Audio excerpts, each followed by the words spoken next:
आप देख रहे हैं एसडीएम न्यूज़। मैं हूं रियाज अंसारी। इस वक्त मैं महाराष्ट्र के औरंगाबाद ज़िले से बात कर रहा हूं और औरंगाबाद ज़िले में एक नारेगांव एक सलम बस्ती कहलाती है। वहां पर एक सामाजिक कार्यकर्ता साहिब पठान उर्फ बाबा, मैं इनके कार्यालय पे मौजूद हूं। हम भी एक अभियान लेकर चल रहे हैं जो देश में अभियान चल रहा है कि हर घर पर लहराएगा तिरंगा। इसी अभियान को बढ़ाने के लिए, जागरूकता पैदा करने के लिए हम के पास आए हैं ताकि और ज़्यादा जागरूकता फैले और तिरंगा जो हमारे देश की, हमारे दिल की एक जान है, शान है, वो ज़्यादा से ज़्यादा ये हमारा अभियान सफल हो, इसी के अंतर्गत यहाँ पर हैं। बाबा, हमारे चैनल में आपको स्वागत है। मोदी जी का नारा है पूरे देश में घर घर लहराएंगे परचम और तिरंगा, इसके बारे में क्या कहेंगे आप? अल्हम्दुलिल्लाह, बहुत अच्छी बात है। मैं तमाम हिंदुस्तान के वासियों को सबसे पहले जो है तो यौम आज़ादी का एक मुबारकबाद देता हूँ। अडवास में मेरी तरफ से आने वाले जो 15 अगस्त है जो तो हमारे आज़ादी का दिन है, और जो मोदी जी ने एक नारा लगाया है, अल्हम्दुलिल्लाह बहुत अच्छी बात है। घर घर झंडा लहराना और हर घर से एक आवाज़, यानी हिंदुस्तान की आज़ादी की आवाज़ निकलना, माशाअल्लाह बहुत अच्छी बात है। हम इसमें खुश है, हमारा भी लब्बैक है। और मैं तमाम हिंदुस्तान के मुसलमानों से भी ये अपील कर रहा हूँ, हिंदुस्तान की बात कर रहा हूँ, नारेगांव की नहीं, औरंगाबाद शहर की नहीं, तमाम हिंदुस्तान के वासियों से आपके चैनल के माध्यम से कि हर घर में जो है तो झंडा, हर घर के ऊपर झंडा लगना चाहिए। और हमने भी उसका जश्न मनाना चाहिए कि हमारा भी इसके अंदर योगदान रहा। हमारे भी बुज़ुर्ग ने, हमारे जो है बड़ों ने इसके लिए बहुत कुर्बानियाँ दी है।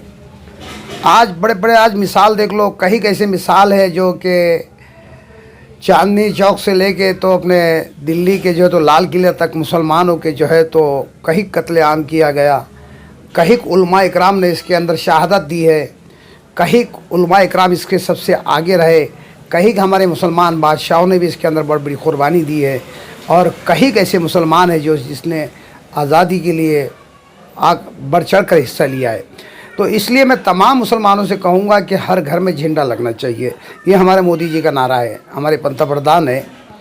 अब मैं एक असल पॉइंट में आता हूँ। मोदी जी का जो 2018 का जो हिंदुस्तान के लिए एक नारा था कि भाई आने वाला वक्त जो है तो 2022 के अंदर 75 साल हमारे आज़ादी को, यौम आज़ादी को हो रहे हैं।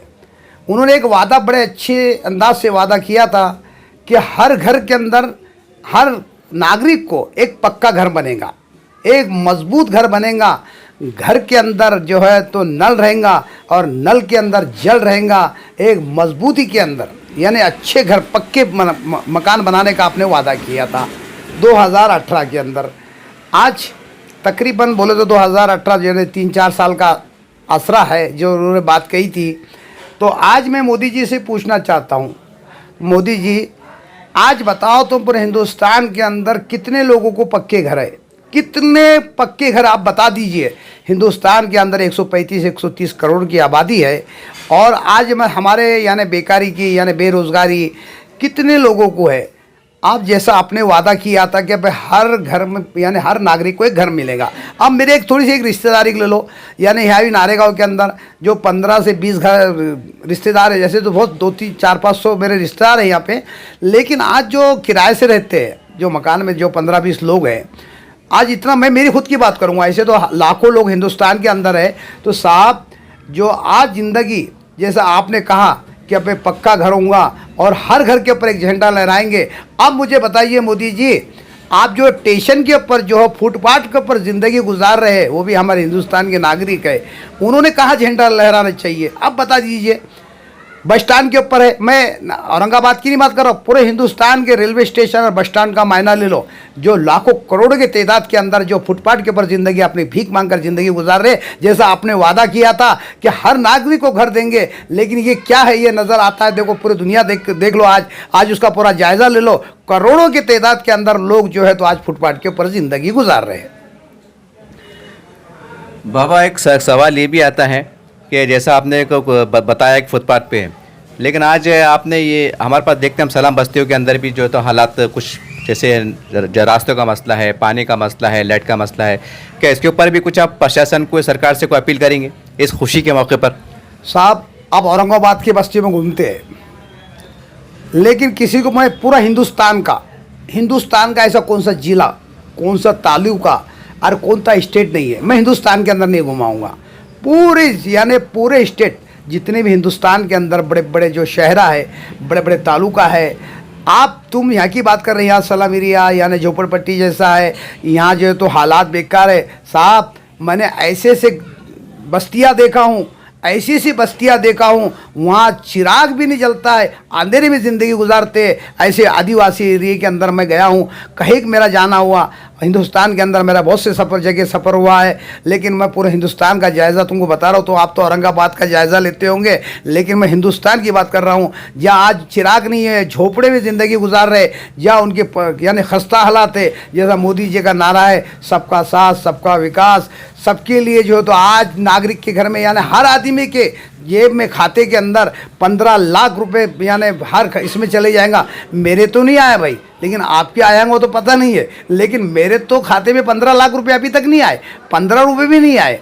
लेकिन मोदी जी पूरे आप जैसे आप बता रहे कि भाई सलम एरिया है, यहाँ पानी की किल्लत है, यहाँ जो है तो डीनीस की किल्लत है, लाइट की किल्लत है। अरे साहब ऐसा बाहर जाके देख लो, कहीं कैसे आपको स्टेट के अंदर ऐसे कहीं के एरिया मिलेंगे, कहीं देहात मिलेंगे। जैसे मोदी जी ने कहा कि हर कोने कोने के अंदर हम लाइट पहुंचाएंगे, हर कोने कोने के अंदर हम रोड बनाएंगे। साहब चलना भी नहीं आता है पैदल, हमने कहीं भी 5-5, 10-10 किलोमीटर पैदल चलकर वहाँ पे बस्ती में हम पहुँचे। हमारी गाड़ी हमने रोड पर लगाए, हमने ऐसी बस्तियाँ देखे जो हम चल कर गए, जहाँ वहाँ चलने के लिए सही रास्ते नहीं है। तो बाबा अब सवाल ये है, जैसा आपने बीजेपी को कहा है, लेकिन ये कड़वा सच है कि हमारा हिंदुस्तान बहुत बड़ा है, बहुत बड़ा देश है, और यहाँ पर हर नागरिक को अपना कर्तव्य निभाना बहुत ज़रूरी है। जब नागरिक की बात आती है तो फिर देश के हर नेता की बात आती है, चाहे किसी पार्टी का हो। तो आप ऐसा आपको नहीं लगता है कि अब इसके अंदर थोड़ा राजनीति से ऊपर उठकर हर पार्टी को आगे आके अपने अपने स्तर पर, चाहे ज़िले लेवल पे, स्टेट लेवल पे, तालुक लेवल पे, कुछ सरकार से तालमेल बढ़ाकर कुछ काम करे, अच्छा काम करे, इसमें कोई बदनामी की बात भी ना करे, अगर कहीं कम पड़ रहे तो उसको मदद करे। क्योंकि अब मोदी जी बोले तो अकेले है, अब वो उनके मतलब कुछ भगवान का अवतार तो नहीं है। अब कहीं ना कहीं हम सबकी भी जवाबदारी बनती है कि अगर अच्छे माध्यम से तरीके से उनकी हम कुछ आगे बढ़े, चर्चा करें, तो वो भी काम आसान हो सकता है। क्योंकि मैं ये सवाल में ये बात इसलिए कर रहा हूँ क्योंकि हम जब देखते हैं, जब मोदी जी का नाम आता है तो सीधा मतलब उनके ऊपर आरोप लग जाते हैं कि मोदी जी ने ऐसा किया, मोदी जी ने ऐसा किया। लेकिन हम भी समाज के बीच में घूमते हैं। सवाल ये आता है कि हमारे से मुराद बोले तो तमाम जनता का, चाहे किसी भी धर्म की हो, उनका भी कर्तव्य बनता है ना कि साहब थोड़ा सा आप भी आगे बढ़े, थोड़ा ऐसा नहीं ऐसा है, तो हो सकता है कि आपकी जो डिमांड है पूरी हो जाए। देखो साहब, जो भी सच बोलने जाता है, तुमने विपक्ष की बात करी कि भाई सब पार्टियां ने मिलकर आना चाहिए, तो जो पार्टी आगे आती है आज की पोजीशन में, ये वो कांग्रेस ले लो, समाजवादी ले लो, शिवसेना ले लो, कोई भी पार्टी हो, वो आगे आने के जो है तो सच बोलने जाती है तो उसके पीछे ईडी का यानी आज ईडी उनके पीछे लगाई जाती है। लोकतंत्र की हत्या हो रही है, संविधान की जो है तो आज हिंदुस्तान के अंदर धज्जियाँ उड़ाई जा रही है। यानी आज कानून क्या चीज़ है, कानून के पूरी धज्जियाँ उड़ाई जा रही है। कानून को यानी हम कोई मानने को तैयार नहीं है। आज के किसी हमारे मुख्यमंत्री साहब ने भी, हमने एक बाइट के अंदर देखा कि भाई कोर्ट का इसके अंदर कोई दखल देने का कोई अधिकार नहीं है। तो इस पर समझ में आता है कि भाई कोर्ट का कायदे का तो कोई अधिकार ही नहीं रहा, यानी कानून की भी धज्जियाँ उड़ाई जा रही है। साहब हिंदुस्तान के अंदर संविधान की धज्जियाँ उड़ाई जा रही है, लोकतंत्र का आज यानी गला घोटा जा रहा है। आज हम देखते आज आज़ादी का आज 75वां साल है, 75वां साल है, हम धूमधाम से मना रहे। लेकिन आज हिंदुस्तान यानी 1857 से लेके नहीं तो 1947 तक हिंदुस्तान गुलाम रहा अंग्रेज़ों का। फिर मैं तो आप मेरे आपके चैनल के माध्यम से बोलूँगा कि अब 57 से लेके तो 47 तक हिंदुस्तान अंग्रेज़ों की गुलामी में रहा। यानी उस टाइम में हर आदमी को ऐसी बोलने की आज़ादी थी, लेकिन आज 2014 से साहब जो हक बात करता है उसको आज़ादी नहीं है। कभी उसको जेल भेजाया जाता, कभी ईडी का डर बताया जाता, कहीं उसको धमकाया जाता। यही बीजेपी का काम चल रहा है साहब। बीजेपी तुम बोलते हैं कि भाई सबका काम है, मोदी का काम, मोदी अकेले है। मोदी अकेले नहीं साहब, मोदी के पीछे बहुत बड़ा बैकग्राउंड है, बहुत बड़ी ताकत है। आज जो हिंदुस्तान को जो है तो गुमराह करने के काम कर रही है। आज ईडी की धाक से, आज महंगाई के देख लो तुम, पूरा महंगाई का यानी महंगाई की वजह से लोगों का मुद्दा हटाने का काम किया जा रहा है ईडी के चक्कर में। क्या पब्लिक ने बस देखना क्या, देखो इसको फलाना ये कर रही है। अरे भाई आज बताओ तुम बीजेपी का कौन सा, उनके ऊपर कौन सा कायदा। बीजेपी वाले किसी को गालियाँ दे देते हैं, किसी के ऊपर कुछ भी ये कर लेते हैं कि माँ बहन के ऊपर इज्जत उतार देते हैं। आज देखो जो तो मीडिया के ऊपर देखने पड़ेगा कोई बीजेपी के नेता ने किसी को गाली गलौज की, उसकी धिज्जा उड़ाई। आज क्या है, खुलेआम फिर रहे, कोई केस नहीं उनके ऊपर, कोई कुछ नहीं है। आज की सबसे ज़्यादा ईमानदार पार्टी है, सबसे ज़्यादा कोई अगर से भ्रष्टाचार नहीं करती है, 1 रुपया नहीं खाती है। अगर से संसद को भी जाना है तो वो साइकिल पे जाती है, कभी डीजल का, कभी गाड़ी का, कभी यूज़ नहीं करती है, गवर्नमेंट की तनख्वाह भी नहीं लेती है। आज जो है बीजेपी जो है तो किसी का यानी 1 पैसा नहीं खाती है, सबसे ज़्यादा ईमानदार पार्टी है तो वो बीजेपी है। जो आज सब पार्टियों के ऊपर ईडी की जो आज चल रही है, ये फलाना का ईडी का पर इसके ऊपर कार्रवाई कर दो या इसको धमकी दे दो। अब इसका अगर से हमारा कोई बाइकाट करता है या कोई हमारे ज्ञान में खिलाफ बोलता है तो उसको जेल भिजवा दो या उसके पीछे कायदा कानून लगा दो। यही चल रहा है साहब। पूरे हिंदुस्तान की जो तो पार्टियाँ दहशत में है, आज दहशत में है पूरे हिंदुस्तान की पार्टियाँ। आज मोदी के नाम से जो तो लोग घबरा रहे, बीजेपी के नाम से घबरा रहे, कल को जो है तो आज ये सबसे ज़्यादा हमारे संविधान और हमारे कानून और हमारे कायदे के ऊपर जो तो धिज्जा उड़ाई जा रही है, ये है हमारे बीजेपी का काम। आप बोलते हैं बीजेपी की बात कर रहे हैं सर, लेकिन अब एक बात ये भी है कि हम मीडिया में देखते हैं, देखिए जब ईडी की बात आती है और कई हमारे बीजेपी के नेताओं ने भी बात की है कि भाई जब अगर आप ईमानदार है, आपने कुछ किया नहीं है, आप एकदम साफ सुथरे हैं, तो आपने तो वेलकम करना चाहिए, उनको चाय नाश्ता करना चाहिए। आपको सर्टिफिकेट मिल जाता है कि देखो मेरे घर पे ईडी की धार पड़ी थी लेकिन मुझे कुछ मिला नहीं है। तो वो भी तो कह रहे हैं ना कि आप जब आपके दिल में कुछ है ही नहीं, आपने कुछ किया नहीं, कुछ गड़बड़ वाली बात नहीं है, तो डर क्यों रहे? यही बात में तो कहने का दम है ना। देखो साहब,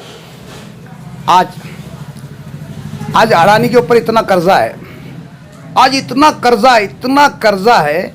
अगर से हिंदुस्तान, अगर से अडानी जो है तो हिंदुस्तान छोड़कर जाता है तो जो है ना अपने जिसके बैंकों के अंदर 2 लाख 5 लाख 10 लाख, जिसके 3 लाख 1 लाख जो भी है 15 लाख 20 लाख, वो पूरे कंगाल हो जाएंगे साहब, पूरे कंगाल हो जाएंगे।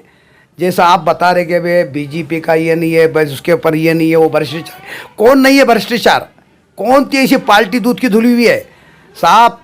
एक देखे थे हमने यूपी के अंदर, एक मुसलमान था जो आमदार था, कभी भी संसद में गया, कभी भी जो है तो वहाँ पे पार्लियामेंट में गया तो साइकिल पर गया, आज भी झोपड़े में ज़िंदगी गुजार रहा साहब। हिंदुस्तान के अंदर वो एक पहला शख्स था जिसने कभी ज़िंदगी में रिश्वत नहीं खाई, किसी ने किसी का 1 रुपया नहीं लिया। यानी आज भी वही मसला उसका आज भी चलता है। आज उसको बोलते हैं ख़ास ईमानदार। कोई पार्टियाँ ईमानदार नहीं है साहब, सब चोर है, सब भ्रष्टाचार है। पूरा हिंदुस्तान भ्रष्टाचारों से भरा हुआ है। आज बताओ तुम गरीब जो जिनको आज हम सत्ता पे उसको पहुंचाते हैं, सत्ता पे हम पहुंचाते हैं, जनता पहुंचाती है, जनता उनको पहुंचाती है। आज पंतप्रधान जनता बनाती है, चाहे वो हिंदू हो, मुस्लिम हो, सिख हो, ईसाई हो, ये मेहनत करती है, उनको वोट डालती है।